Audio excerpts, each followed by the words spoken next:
jeopardize the current projects that we currently undertake. We've got significant projects. One is the pension towers. We are due to pay a lot of the money at the middle of next year, almost 300 billion shillings. We are also starting on the Temangal project. We need to pay a lot of invoices there. We are completing the Loboa housing project. There are a few invoices to pay there as well. And then finally, the biggie is the Uganda campus, the government campus, which is estimated to be about 800 billion, but obviously we'll pay it over a period of time. So there's quite a lot of cash flows that we need to pay on the projects. The figure is about 900 billion for this. The National Social Security Fund Amendment Bill 2019 allows members who are over 45 years and above and have contributed to the fund for 10 years to access up to 20% of their accrued benefits. What the President has extended to is less draconian. I say that the figure is between 800 and 1 trillion shillings. And within the regulations that are going to be set up by the Ministry of Finance, we believe that the Minister will allow us the flexibility not to pay out all these monies in one go. So if people apply for them, there might be a criteria for those we pay first, and then for those who we pay a little bit later once the money has come in. And the impact, because that was one of the things that was agreed again by the President, that this should not be done at the detriment of the fund having to stall its projects or stop some of the other investment procedures. I mean, for example, it's not a secret, MTN will be listing very soon. We would like to buy MTN. Dennis Igor for UBC News. It is the first week since the easing of the lockdown. In downtown Kampala, there have been mixed reactions, mainly from the business community, with some airing their dissatisfaction on government's strict reopening guidelines. The easing of the lockdown brought a sigh of relief to the business community in Kampala City, following the presidential address that saw different sectors, including those operating in arcades and malls, but under strict observance of standard operating procedures. Many of the business sectors were open following the presidential address on COVID-19, and partly small pockets of beehive activities in downtown Kampala. However, to those operating in arcades and malls in downtown remained stranded at the main entrances to their workplaces, save for Ham Business Center that remained open. But to other arcades and malls remained padlocked pending fulfillment of the said guidelines by KCCA and the Minister of Health in the fight against the spread of COVID-19. But what is happening, we were taken aback by the scenario. The President came out and he allowed us to work. That by Monday, 2nd, arcades Chikubo should be open. But to our greatest surprise, we were shocked to come today to work, and they say no, the owners of the arcades should again seek consent from KCCA to open up. This brought the moods of businessmen and vendors who woke up in the wee hours of the morning for work down. The Minister for Kampala Affairs, Mr. Kabanda, last week issued a set guidelines that each arcade in the Central Business District will only start operating upon getting a certificate of compliance after inspection, something that the city traders are finding hard to comply with. The SOPs are being respected and everyone knows about it. Our role as leaders is to collaborate with the government officials in enforcement. It will be very impossible for the arcade owners and the operators to put up the necessary requirements from home. President Museveni locked down the country and ordered the closure of malls, arcades and shops selling non-essential goods. Sitting tenants were locked out and remained home until the president lifted the lockdown. However, President Museveni made the lockdown appeal to landlords not to harass tenants during the lockdown, to pay rent, unlike the 2020 lockdown, where he told landlords to either forego some months or reschedule the payment. This time around, he remained silent on the matter. This is a very big issue as far as we are concerned. We are all aware that landlords too have got very huge mortgages. They are heavily indebted from commercial banks. So I don't think we shall be in a position to waive these rental areas from our tenants. Mohamed Mukaddar, a businessman, says landlords and tenants need to harmonize for a win-win situation. Regarding with the rent, it's a tough situation. Even in the last year, what we did, we decided to give them some relief. We have not yet finalized about this COVID time, this lockdown, how we are going to give them relief. Definitely it is, with the mutual understanding with the tenant and the landlord.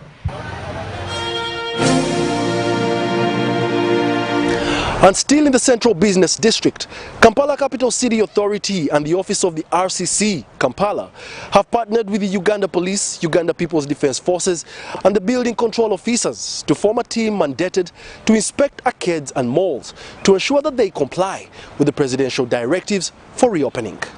Early morning on Monday, 2nd August, some arcade owners rushed and opened their buildings to resume operations after the 42 days of the lockdown, following a presidential directive that allowed the buildings to open, but after complying with the set guidelines, which the city leadership says was misunderstood.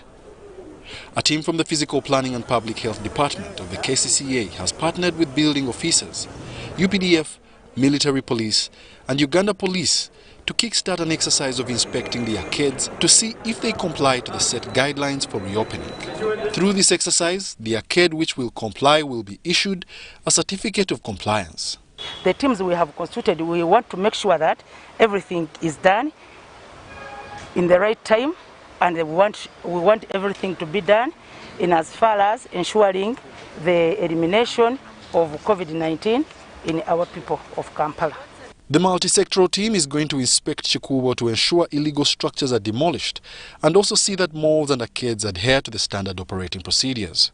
For Chikubo area, they're supposed to make sure that there is no vending, but also the lanes in Chikubo are clear, and we also get rid of the illegal structures. So this is an exercise that is supposed to, as part of the presidential directive. The Minister for Kampala, Minsa Kabanda, explains why the President emphasized installation of CCTV cameras, registration of tenants and customers in arcades. Someone on a CCTV camera can simply see that someone is entering the shop without a mask, someone has not washed hands, someone is doing this and this. Because someone in a control room can easily come and say, no, there are too many people in the shop, let some go outside, then others remain inside. The Mayor Kampala Central Division Salim Uhuru has urged the team to issue certificates of compliance instantly to avoid people who have started to impersonate as KCCA staff. We have already got intruders. 2 people have already called me, that people impersonating to be KCCA officers. So kindly, if any person is trying to impersonate or get money from me, arrest him. Arrest him and bring him immediately to us. People who operate businesses in Kampala, however, propose that the inspection needed to be done when shops are open to clearly ascertain the compliance of the standard operating procedures. Wadulo Markanold, UBC News. The engineering community in Uganda has been called upon to put more emphasis on production and less on maintenance. The Minister for Disaster Preparedness and Refugees, Engineer Hilary Onek, says that this will not only add value to the profession, but to national development as well. Onek made this appeal at the Chira Motors Vehicles Manufacturing Plant site visit with the Minister for Science and Innovation, Dr. Monica Mosenero. Originally designed to last less than 2 years, Chira Motor Vehicle Plant establishment has taken more time. This has been brought about by some constraints, including funding and the recent outbreak of the COVID-19 pandemic. NEC was ready and willing to accomplish this work in 18 months. They were ready to do that. The money we had, because we had to spread it over a roadmap of 3 years, we said 30 months. Honorable Minister, because those funds are not flowing and trickling in properly, as General said, we are in the 32nd month. However, this has not been reason enough to give up. This is why work on ground is evident for all to see. Where government MDAs engage NEC and the UPDF directly. Government projects are executed at a lower cost without compromising quality and in time. The synergy is being created with Kira Motors to explore sustainable multi-sectoral backward, forward, and lateral linkages are pivotal in promoting local content. All this has been possible due to engineering capabilities of the Uganda People's Defense Forces.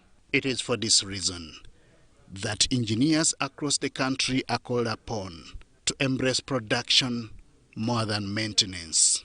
All of you have capacity to develop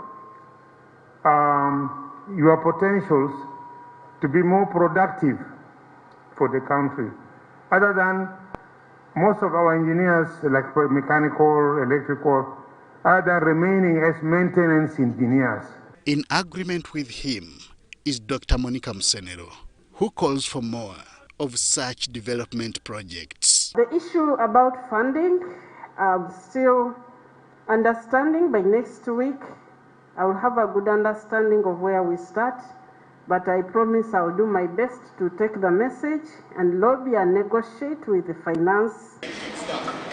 This was Dr. Monica Msenero's maiden field tour as Minister for Science, Technology and Innovation. All she emphasized was less talk and more results. Building the indigenous motor vehicle industry is consistent with Uganda's aspiration and pathway to the 2040 Vision 2040 outlined in the National Development Plan and also in the NRM Manifesto. This motor vehicle manufacturing plant in Jinja is a brainchild of Kira Motors Corporation. Upon completion, it is projected to produce 5,000 motor vehicles every year. Henry Okurut, UBC.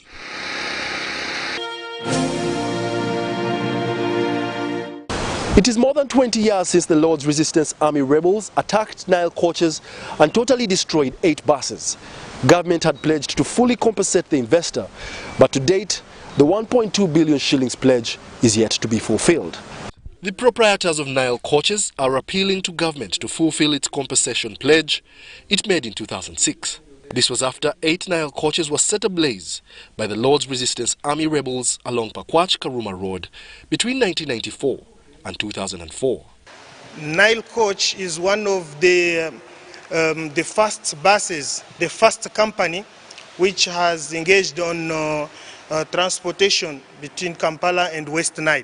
Right now, imagine from 60, we are running at 9 buses. The company has served the West Nile region for about 25 years.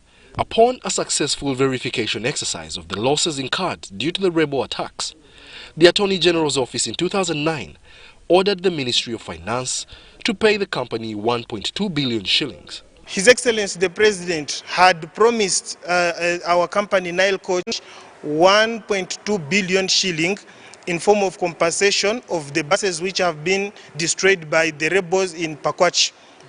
But up to now, we have been given only 120 million. The 1.80 billion is still pending and not been cleared up to now. The investors raised their concerns through Peter Ogwang, the State Minister for Economic Monitoring, who had paid them a courtesy call at their Alfield grain milling factory in Kaboja, a Kampala suburb. In addition to the compensation plea, they also request for a 10 billion shilling stimulus package for Alfield millers, which is currently going through a difficult time due to the disruptions caused by the COVID-19 pandemic. I really want to put this on record.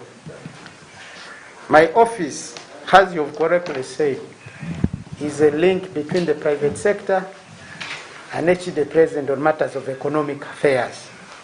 And for that purpose, my role, my cardinal role, why I was appointed, is to be a link between the private sector and the President. On his part, Peter Ogwang pledged to urgently follow up the matters to a successful conclusion.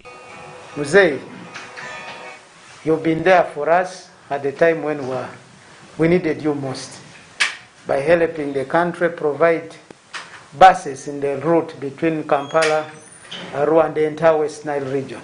And it is in my opinion, considered opinion, to help follow up and remind the president of the pledge he committed. And I'll be interested, I'll work with the manager of the company, if I could get those letters, which directives he issued, so that it eases my work to follow up for this compensation of the 1.9 billion which you still owe, under which he gave a directive. The grave occurrences faced by these two subsidiaries has caused the investor a large capital base erosion, which has barred them from effectively running their enterprises. Wadulo Markanold and Dennis Sigoa, UBC News. In our corporate news, Uganda will hold this year's diplomatic conference for adoption of the draft protocol on voluntary registration of copyright and related rights. The event will take place in Kampala from the 20th to the 28th August 2021 at Speak Resort, Munyonyo. The 2021 Draft Protocol on Voluntary Registration Conference by the Africa Regional Intellectual Property Organization, ARIPO, is expected to bring together ministers in charge of intellectual property, heads of industrial property, copyright, and related rights officers from the 20 member states.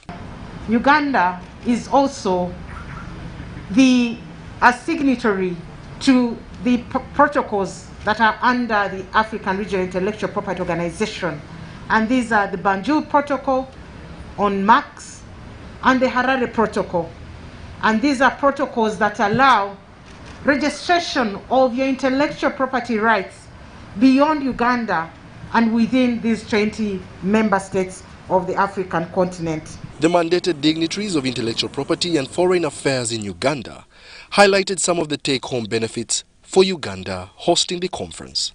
We are hopeful that the conference and resulting protocol will facilitate the socio-economic development of Uganda and the participating countries through the use of intellectual properties and copyrights in particular. Let the rest of the world know that we are making strides as a country, so that when your product is in South Africa, they know it is created by so and so from Uganda. The protocol will establish a regional task force to implement voluntary registration of copyright and related rights, create a database of copyright and related rights for all the member states. Be it musicians, those in the IT sector, those in fabrication, whatever you produce as coming from your creative mind, the law is here to protect. Locally and internationally, without any fabrication. A copyright is the exclusive legal right given to the originator or an assignee to print, publish, perform, film or record literary, artistic or musical material. Voluntary registration of copyright and related rights in Africa could contribute to a conducive environment that ensures respect for innovations while yielding royalty benefits for the owners. Wadulo Markanold, Robert Onyango, UBC News. On the regional scene, the new government levy on mobile money introduced last month in Tanzania has sparked outrage from citizens due to the significant increase in costs. With 26 million people, almost half the country's population, using mobile money, the surge in prices has been felt widely. Joyce Mujaya depends on her phone to run her online retail clothing business. 2 years ago, she began posting clothes online to build a customer base with hopes of one day setting up a physical shop. However, the recently introduced mobile money levies are making it harder for her to do business. Clients who want to pay via mobile money are reluctant to incur additional costs to pay for product because the money they're sending to me has already been slashed on their end due to the levy. So what happens is that I end up incurring losses. The new levies are not limited to mobile money transactions. Excise duty on airtime in Tanzania stands at 17%. Mobile services such as calls, SMS and data are subject to an 18% value-added tax. The government says it is paying attention to growing public concern over the rising cost of communication. I ask that the public remains calm in these matters. We will continue to offer explanations in all areas that require clarifications, and we will take steps in the areas that require action so that the building of our nation can continue. So far, the introduction of a mobile transaction levy has seen the cost of transfers double. The Mobile Network Operators Association says the levy has already resulted in a 45% drop in revenues. Tanzania is the second largest telecoms market in East Africa behind Kenya. The market here has grown from 12 million unique mobile phone subscribers in 2010 to over 25 million last year. Despite numerous levies, mobile phone subscribers in the country enjoy the lowest internet costs in East Africa. However, Joyce feels things could still get better. At least half of the present cost. It will make it easier for someone to afford because we can't expect the government to completely remove the levies. The government says levies in the telecom sector are supposed to finance development in rural areas. It hopes Tanzanians will see things the same way and keep using their mobile phones.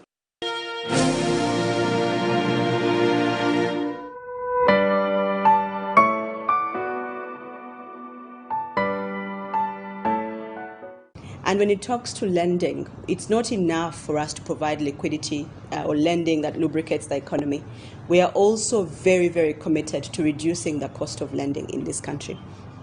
And to that end, I'm pleased to report that we have the lowest prime lending rate of 15.9%, and that rate continue. We are committed to finding new ways to lending to Ugandans at rates that are lower increasingly, as we work through the structural blockages that prevent us from being able to provide cheaper credit.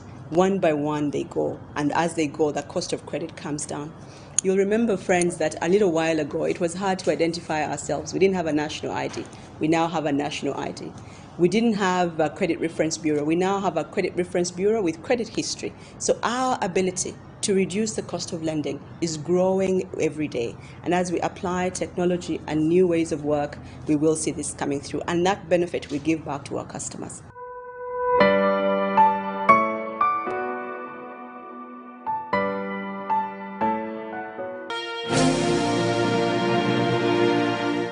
In our Sounds of Business, this is the feel of Kampala City after the easing of the lockdown.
As we wrap up this week's episode, we still caution you to keep safe.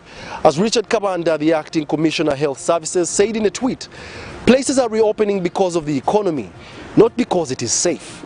So keep that in mind, wear your mask, keep safe, keep a social distance, avoid crowds. Remember, your family needs you. Thank you for being a part of this week's episode. My name is Wadulo Mark Arnold. Catch us on the next episode, same time, same place. We're coming to you from Kampala, Serena, and have yourselves a good night.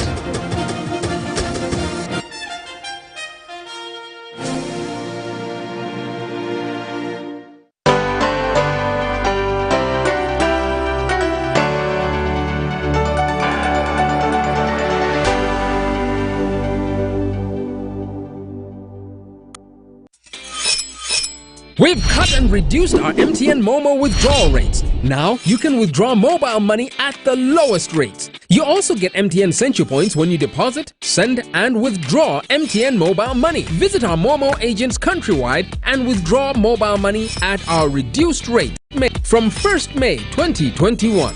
Everywhere you go. MTN. Echa COVID-19 chijja kugwa only if we stay at home, observe physical distancing, wear masks properly, sanitize or wash our hands with soap and water regularly, or get vaccinated now.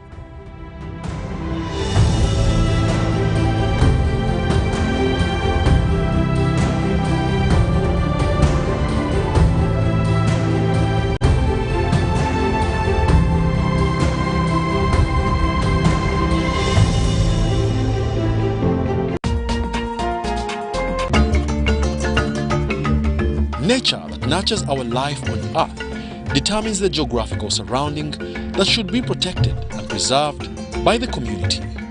Our environment is a program that will showcase the importance of human responsibility in a healthy environment, that is to say, conservation, waste management and recycling, disease prevention, biogas to mention but a few. On UBC, Inspiring Uganda.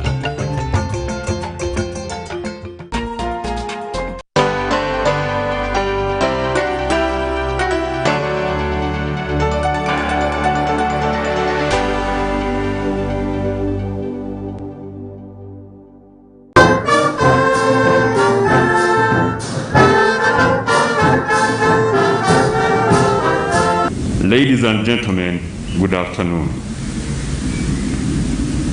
I am Major General George Igumba, the Chief of Personnel and Administration, Uganda People's Defense Forces. Privileged to present yet again to you, Your Excellency, General Officers, Senior and the Junior Officers of the Uganda People's Defense Forces, who are set to retire from active service. They are 30 in total, 12 of them from the regular service and 18 historicals, 2 of whom are at the rank of 1-star general.